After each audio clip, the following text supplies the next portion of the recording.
ఆ? ఆడుకుందాం పద మొన్న అట్లా ఆట. ఏం మాట్లాడుకుందాం? క్రికెట్. క్రికెట్ ఆడుకుందామా? క్రికెట్ వస్తుందా నీకు? వస్తది. అవునా? ఎలా ఆడుతావు క్రికెట్ను? క్రికెట్ ఇలా బాల్ పట్టుకో, ఇలా బ్యాట్ పట్టుకోండి. బాల్ ఇస్తావు అనుకో, అప్పుడు ఇలా ఆడాలి అంతే. అంతేనా క్రికెట్? అయ్యో క్రికెట్ వచ్చేసింది నీకు. నాకు నేర్పిస్తావా క్రికెట్ను? నేర్పిస్తావా? అవునా? మనం ఎక్కువ కింద ఆడం.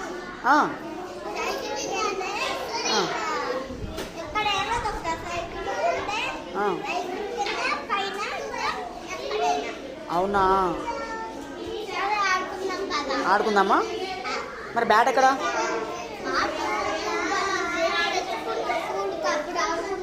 అప్పుడు ఆడుకుందాం. బాల్తో తన్ని ఆట ఆడుకుందామా ఈరోజు? మరి బాల్ ఎక్కడ?